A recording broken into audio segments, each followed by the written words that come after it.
The stars had always called to humanity. For 800 years, they answered that call.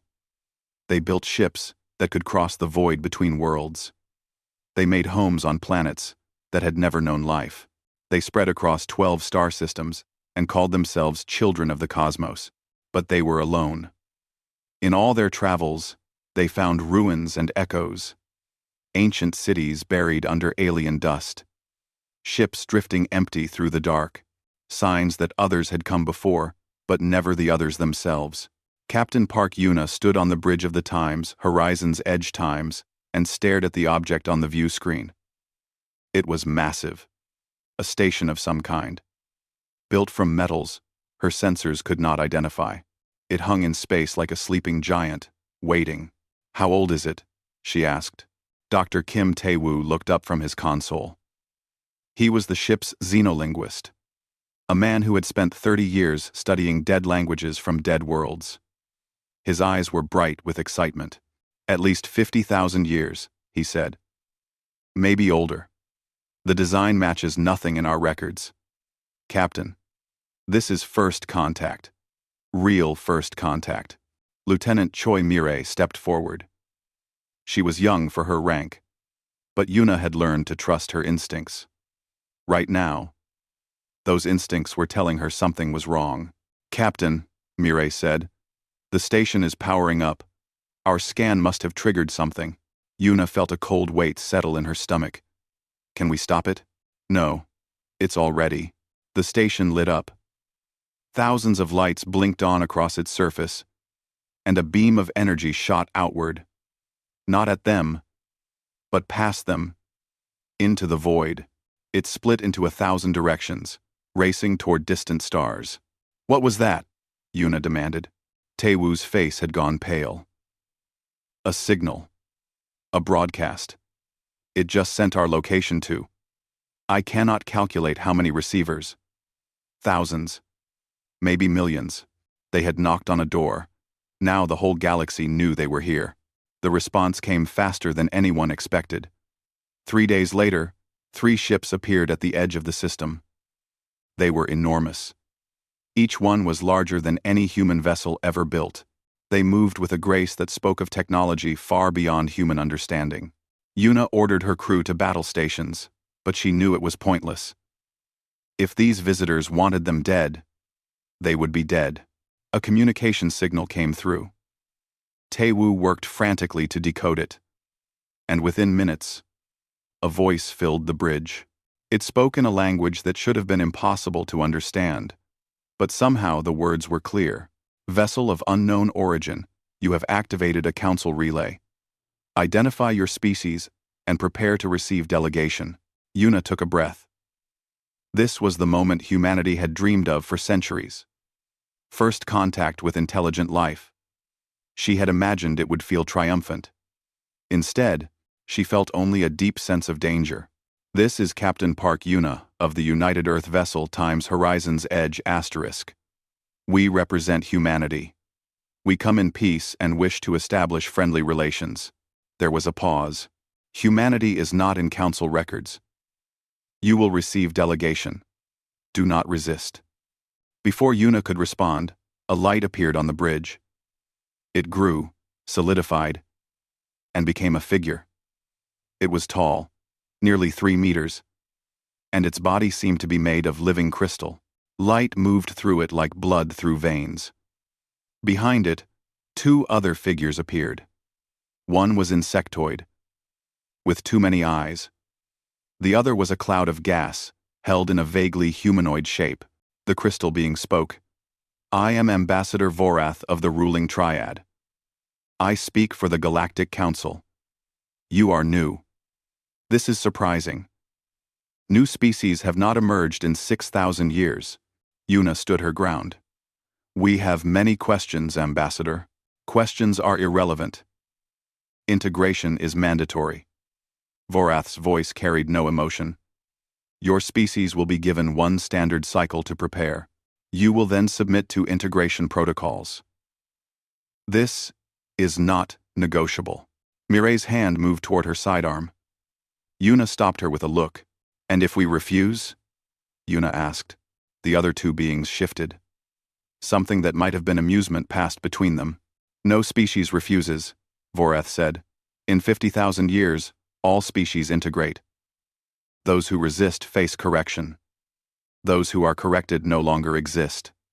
This is the peace. This is the order. The words hung in the air. Removed. Not defeated. Not conquered. Removed.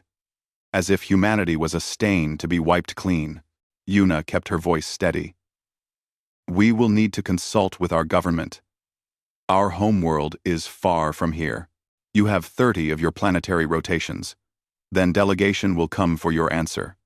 This audience is concluded. The three beings vanished as quickly as they had appeared. The bridge was silent. Tewu broke the silence first. Captain, I have been analyzing their language patterns. His voice was troubled. There are no words for negotiation. No words for compromise. No concept of mutual agreement. Their language has only two modes: compliance and correction. Mireille slammed her fist against her console. They're not ambassadors. They're executioners. Yuna stared at the view screen. The three massive ships still hung in space, waiting. Patient. They had done this before. Thousands of times. Maybe. They had perfected the art of ending species, but humanity had never faced this before. They had never stood at the edge of extinction and been told to kneel or die. Get me a channel to Earth, Yuna said. Priority 1. Tell them everything. She paused and looked at her crew. They were afraid. So was she. But fear had never stopped humans before. And tell them, she added quietly, that we need to make a choice. The biggest choice we have ever made. The time's horizon's edge times turned and began the long journey home. Behind them, the council ships waited. They were patient. They could afford to be. In 50,000 years, no one had ever said no. But in 50,000 years, they had never met humanity. Yuna did not know what would happen next. She did not know if her species would survive the coming storm. But she knew one thing with absolute certainty. Whatever choice they made, they would make it together. And they would make it standing up. The stars watched in silence. The clock was ticking. And somewhere, deep in the dark between worlds, humanity was waking up to a terrible truth. They were not alone in the universe. And the universe did not want them to be free. The Great Hall of Earth had never been so quiet. 10,000 representatives from every human colony sat in their seats and stared at the document on their screens. The integration protocols, the terms of humanity's survival. Chancellor Baek Ji-won stood at the central podium and waited for them to read. She was a small woman with gray hair and steady eyes. She had led humanity through 3 colony wars and 2 plagues. She had never led them through anything like this. Admiral Lee Dongwook stood beside her. He was tall and broad, a military man to his bones. His hands were clasped behind his back, but Ji-won could see them shaking. Not from fear, from anger. The reading took 15 minutes. When it was done, the silence changed. It became heavier, darker. A representative from the Mars Collective spoke first. This must be a mistake. They cannot expect us to accept this. Ji-won shook her head.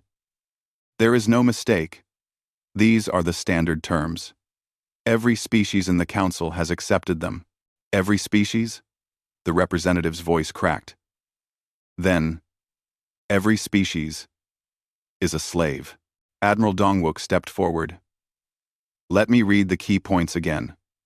Surrender of all military vessels. Genetic cataloging of every human being. Population limits enforced by council oversight. And 15% of our workforce given to council projects. Forever. Not for a year. Not for a generation. Forever. The hall erupted. Representatives shouted over each other. Some called for war. Some called for negotiation. Some simply sat and wept. Ji-won raised her hand. Slowly, the noise faded. There is more, she said. Dr. Shin Ha-young has been studying the data from the relay station. She has found something you need to see. A young woman with tired eyes took the podium. Ha-young was a historian. She studied dead civilizations. Until now, that had seemed like a peaceful profession. The relay station contained records, she said. 50,000 years of records. I have been able to decode some of them. She touched her screen, and images appeared in the air above the hall. Planets, cities, species of every shape and form. These are the corrected, Ha-young said quietly. 847 species. Some were warriors who fought the council. Some were scientists who asked too many questions. Some were artists who created the wrong kind of art. She paused. None of them exist anymore. Their worlds are empty. Their people are gone. Not conquered. Not imprisoned. Gone. The council does not defeat its enemies. It erases them. Completely. As if they never existed at all. The hall was frozen. In 50,000 years, Ha-young continued. No species has successfully resisted integration. Those who try are not remembered. They are not even a warning. They are nothing. Just silence. Where a people used to be. Admiral Dongwook spoke into that silence. Our fleet is the largest in our history. 3,000 warships. 50,000 fighters. He paused. The Council has over 10 million vessels. If we fight, we will lose. It will not even be a battle. It will be an execution. A representative from the Luna station stood. Her voice was trembling. Then, what do we do? Accept slavery? Watch our children be taken for labor we will never see? Let them count us and control us like animals? Chancellor Jiwan looked at her. She looked at all of them. These were her people. 80 billion human souls spread across 12 worlds. They were looking at her for an answer. For hope, she had spent 20 sleepless nights searching for that answer. She had read every report, consulted every expert, run every simulation, and she had found only one path that did not end in chains or extinction. We do not accept slavery, she said. We do not fight a war we cannot win. Her voice was calm and clear. We do something else. Something they have never seen. Admiral Dongwook frowned. Jiwan touched her screen. New images appeared. Blueprints. Equations. A technology so secret that only 12 people in all of human space knew it existed. For the past 60 years, she said. Our scientists have been working on dimensional fold technology. The ability to shift matter into a parallel layer of space. A place that cannot be seen, touched, or reached from normal space. She let that sink in. We have tested it on small objects. Then on ships. Then on stations. 6 months ago, we successfully shifted an entire moon into fold space and brought it back. The hall was utterly still. The council expects us to fight or kneel. Those are the only choices any species has ever made. But there is a third choice. We can leave. We can take our worlds, our people, everything we are, and we can fold into a place they cannot follow. Admiral Dongwook stared at her. You want to move 12 planets? Yes. 80 billion people? Yes. That is insane. Jiwan almost smiled. Yes. It is. But insanity is the only option they have not prepared for. A representative from the Kepler colony spoke. She was old and had seen much. What happens if it fails? If even one world does not shift? Jiwan met her eyes. Then billions die. I will not lie to you. This is not a safe plan. It is not a sure plan. It is a desperate plan. She paused. But it is a plan that lets us remain human, free, unchained, masters of our own fate. She looked across the hall at the 10,000 faces. They were afraid. She was afraid too. But she also saw something else in their eyes. something that had kept humanity alive through ice ages and world wars and the cold emptiness between stars. Defiance. I will not make this choice alone, Jiwan said. This is not my decision. It is ours. All of humanity, together. We have 28 days. We will vote. And whatever we decide as one people. She stepped back from the podium. The vote took 3 days. Every human over the age of 16 cast their choice. When the count was finished, Jiwan read the result to the waiting assembly. 73% in favor of the Exodus Protocol. The hall did not cheer. This was not a victory. It was a leap into darkness. But they had chosen to leap together. Above the earth, the council observer ships watched and waited. They saw the humans scurrying about, building things, moving things. They assumed it was preparation for war. Pathetic, hopeless war. They did not understand what they were seeing. They did not know that humanity had just made the most audacious decision in the history of the galaxy, and by the time they understood, it would be too late. The next 18 months were the busiest in human history. Every factory worked day and night. Every scientist gave up sleep. Every citizen became a worker in the greatest project their species had ever attempted. They called it Exodus. Engineer Oh Sung-hoon was at the center of it all. He was a thin man, with messy hair and dark circles under his eyes. He had not slept more than 4 hours a night since the project began. His team had built the first fold drive. Now they had to build 12,000 more. The math does not work, said one of his assistants, a young woman who looked ready to collapse. We cannot produce enough drives in time. We are 300 short. Sung-hoon stared at the numbers. She was right. They needed a fold drive for every major population center. If even one center failed to shift, millions would be left behind. Left behind meant death. Then we build faster, he said. We are already building as fast as possible. He shook his head. No. We are building as fast as we think is possible. Those are different things. Find the difference. He did not raise his voice. He did not need to. Everyone knew what failure meant.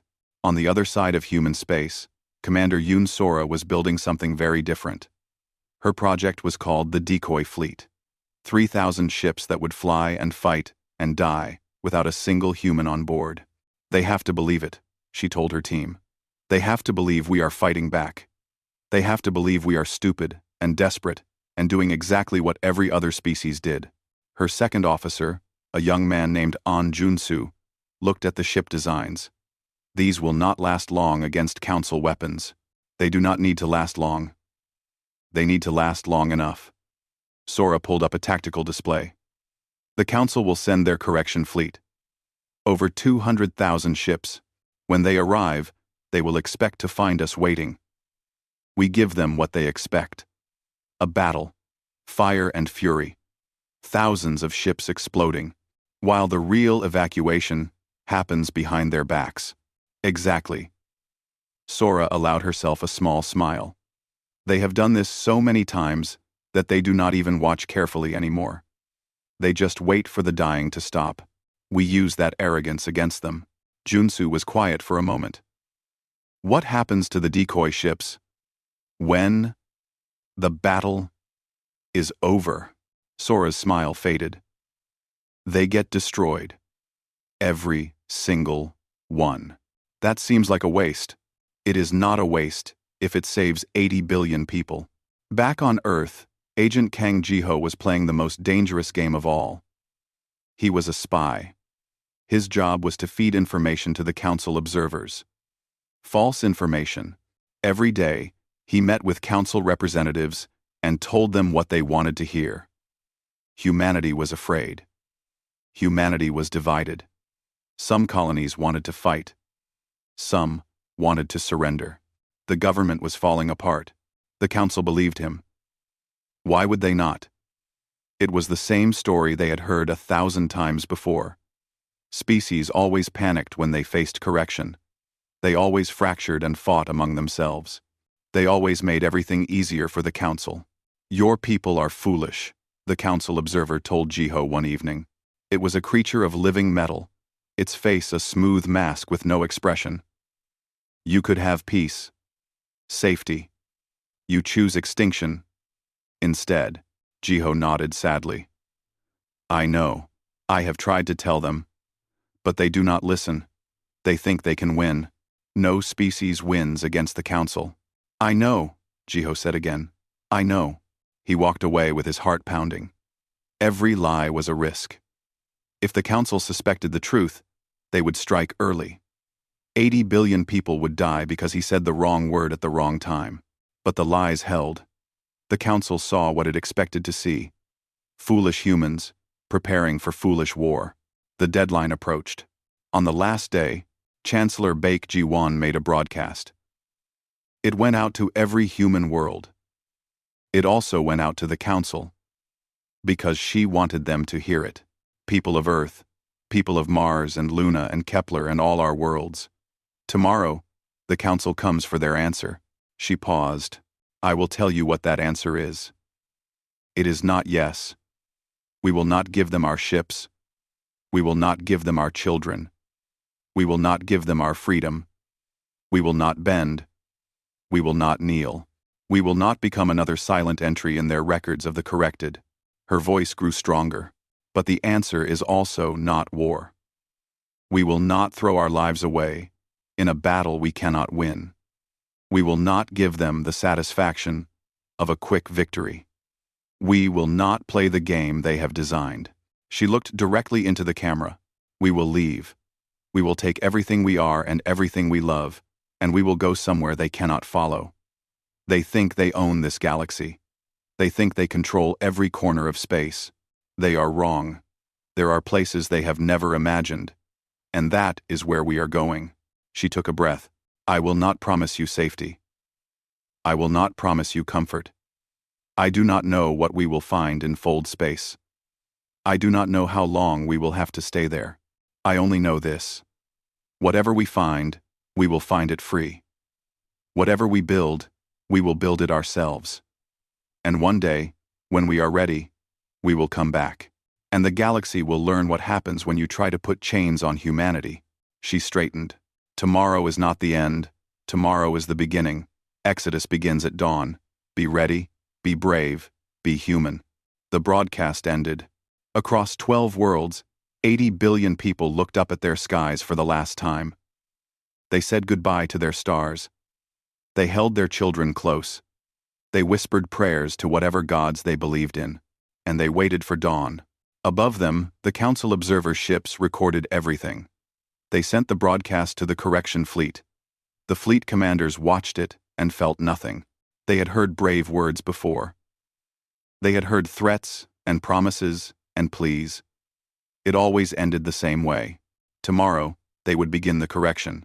Tomorrow, humanity would learn its place. But tomorrow would bring something the council had never seen. Tomorrow would break 50,000 years of order. Tomorrow would change everything. The correction fleet arrived with the dawn. 200,000 ships dropped out of faster-than-light travel at the edge of human space. They spread across the sky like a metal plague. Each ship was a weapon of extinction.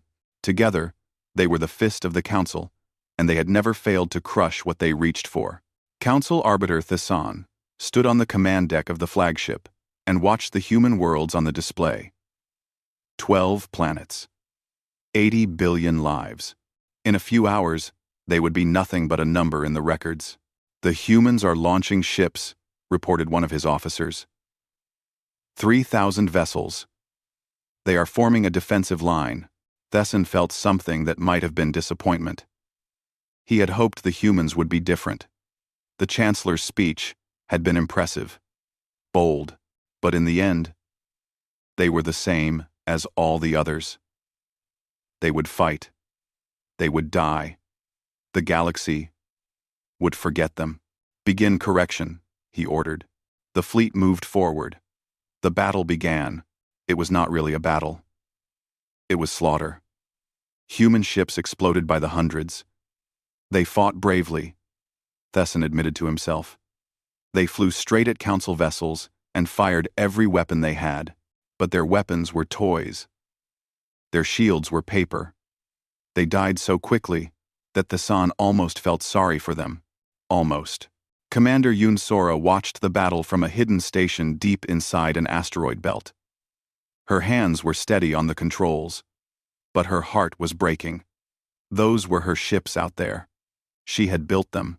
She had programmed their tactics. She was watching them die.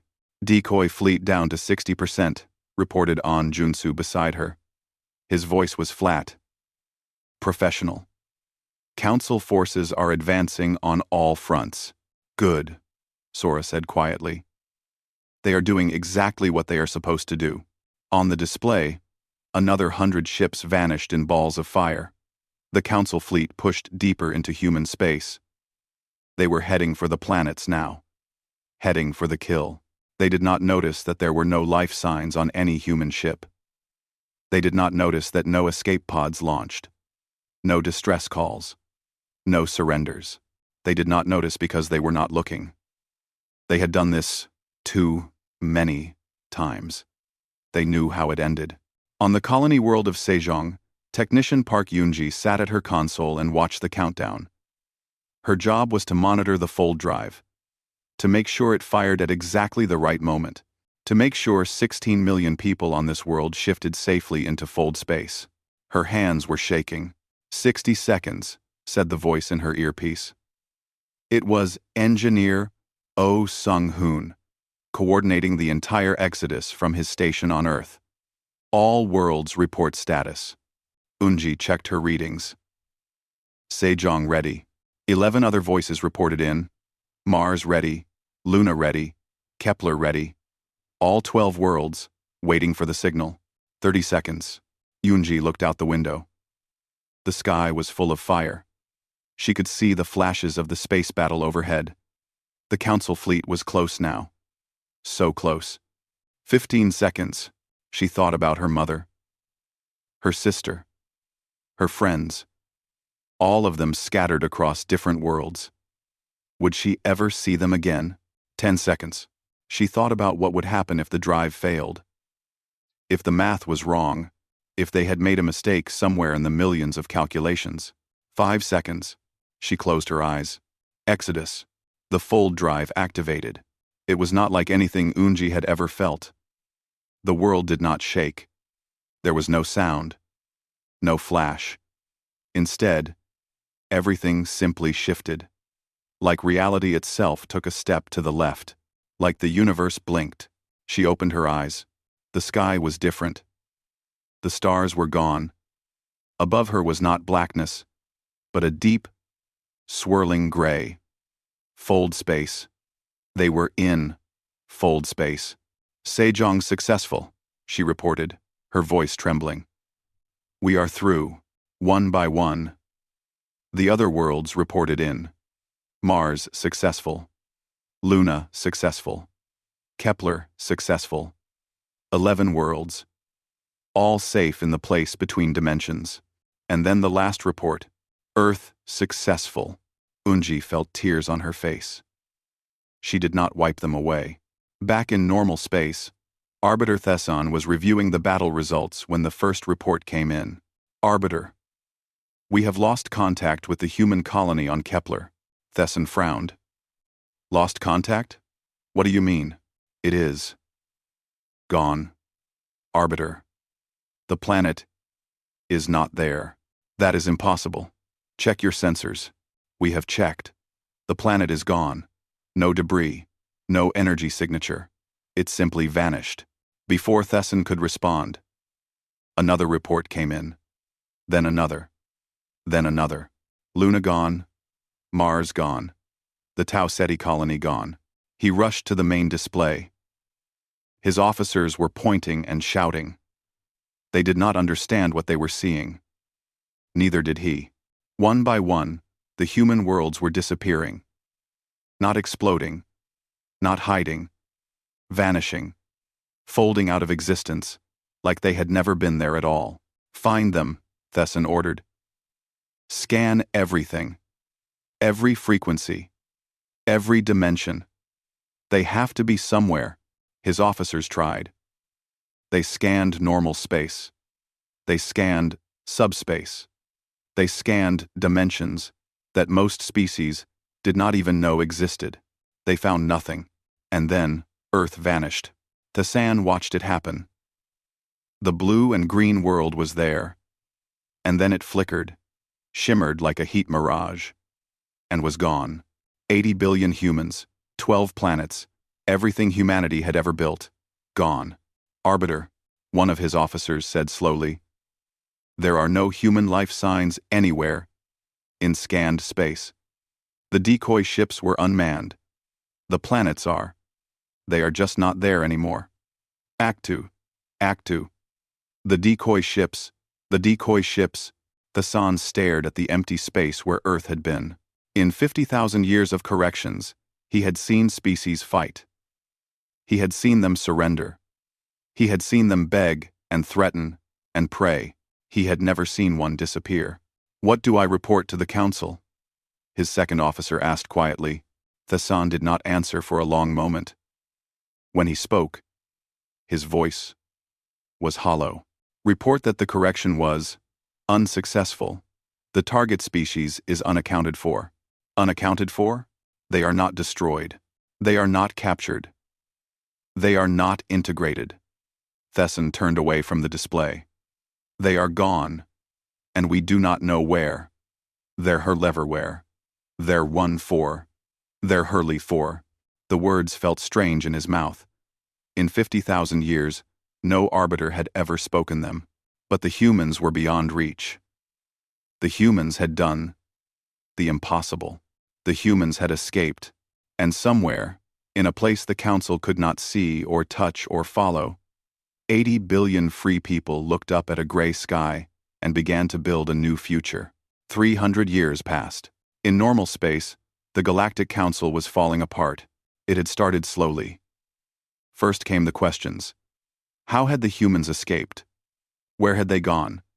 Could other species do the same thing? The Council had no answers. For the first time in 50,000 years, a species had slipped through their fingers. Then came the fear. Species that had been obedient for millennia began to whisper. If the humans could escape, maybe they could too. Maybe the Council was not as powerful as it claimed. Maybe correction was not inevitable. The Council cracked down. They increased patrols. They monitored communications. They corrected 3 species that asked too many questions, but the fear did not go away. It grew. It spread like a disease through the galaxy. The council that had held 4,000 species in perfect order for 50,000 years was showing cracks, and in fold space, humanity was rising. Director No Yeren stood at the window of her office and looked out at the city below.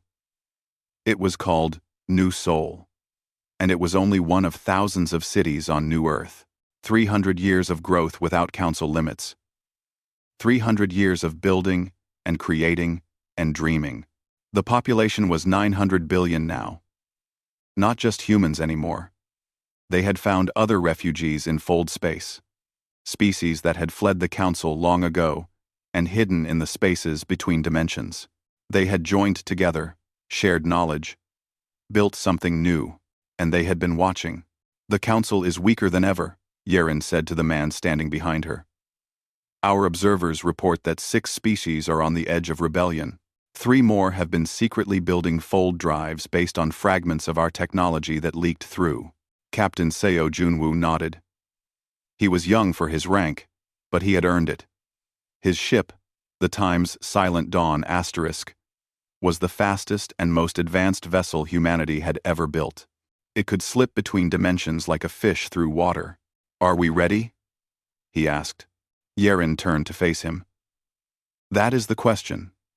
Is it not? We have spent 300 years preparing for this moment, building our strength, perfecting our technology. But ready? She shook her head.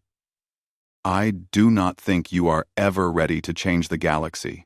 Junwoo smiled slightly. My grandmother used to say that you do not wait until you are ready. You become ready by beginning. Your grandmother was wise. She was a soldier in the Exodus. She helped program the decoy fleet. Thus, Yeren looked at him with new respect. Then, she helped save us all. She walked to her desk and picked up a data chip. It was small, barely the size of her thumbnail. But it contained something that would shake the foundations of the Council's power. This is the complete specification for fold drive technology, she said. Everything a species needs to build their own drives and escape Council control. We have simplified it. Made it accessible. Any species with basic space travel can construct a working drive within 5 years. She handed the chip to Junwoo. Your mission is to broadcast this to the entire galaxy. Every species. Every world. Let them know that they do not have to kneel anymore. Junwoo took the chip carefully. The Council will not take this well. No. They will not. Yeren's eyes were hard. They will try to suppress it. They will threaten, and punish, and correct. But they cannot correct everyone. And once this knowledge is out there, they cannot take it back. Junwoo nodded slowly. When do I leave? Now. The times Silent Dawn Times is ready. You will jump to the center of Council space, broadcast the message, and jump back before they can respond. In and out. Less than 60 seconds in normal space. And, if something goes wrong, Yeren met his eyes. Then humanity will send another ship. And another. We did not survive the Exodus to hide in fold space forever. We have a debt to pay. To all the species, the Council corrected. To all the people who never had a chance to escape. Junwoo straightened. I understand. He left her office and walked through the corridors of the Observation Corps headquarters. People nodded to him as he passed. They knew what he was about to do. Everyone knew. This was the moment they had been waiting for. The Times Silent Dawn Times was beautiful. Sleek and silver, built for speed and stealth. Junwoo climbed into the pilot's seat and ran through his checks. Everything was perfect. It was time. This is Captain Co. Junwoo, he said into the comm. Beginning mission.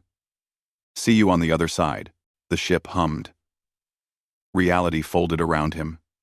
And then he was there, in normal space, in the heart of Council territory. Alarms went off immediately, Council ships scrambled, weapons locked on. But Junwoo was faster. He activated the broadcast. The message went out on every frequency, to every corner of the galaxy. The fold drive specifications, the instructions, and 7 words that would echo through history. You do not have to kneel anymore. Then he was gone. Back to fold space. Back to safety. The Council tried to stop the message. They blocked channels. They threatened species. They promised terrible punishment for anyone who downloaded the specifications. It did not matter. The message spread like wildfire. Species that had been slaves for millennia suddenly had hope. They had a way out. They did not have to fight the Council. They did not have to die. They could simply leave. Within a year, the first species activated their homemade fold drives. Then another. Then another. The galaxy was emptying. The Council's perfect order was crumbling. And in the archives of the Council, an old archivist watched it all happen. They called themselves the Rememberer. They had spent their whole life recording the Council's history, the species that had been integrated, the species that had been corrected. 50,000 years of order and control. Now they were recording something new. The Rememberer watched the broadcast again. The human captain's face. The 7 words. And then, the specifications. Scrolling past. Showing any species how to build their freedom. The Rememberer did something they had never done in 300 years of service. They smiled. They downloaded the specifications. They saved them in a private file where the Council would never find them. And they whispered to themselves, in a language that had been dead for 10,000 years, a prayer their grandmother had taught them. A prayer for freedom. Far away, in fold space, Director No Yeren received the reports. The mission was successful. The message was spreading. The galaxy was changing. She stood at her window again and looked out at the cities of New Earth. 900 billion people, living free. And soon, if everything went well, trillions more across the galaxy would join them. They had not come back as conquerors. They had not come back with weapons and warships. They had come back with something more powerful. They had come back with hope. Yaren thought about Chancellor Baek Ji-won, 300 years dead. She thought about Captain Park Yuna and Engineer Oh Sung-hoon, and all the others who had made the exodus possible. They had given humanity a future. Now, humanity was giving that future to the galaxy. You do not have to kneel anymore, Yaren whispered. The stars were waiting. And for the first time in 50,000 years, they were waiting for freedom. Humanity had been beyond reach. Now they were reaching out, and the galaxy would never be the same.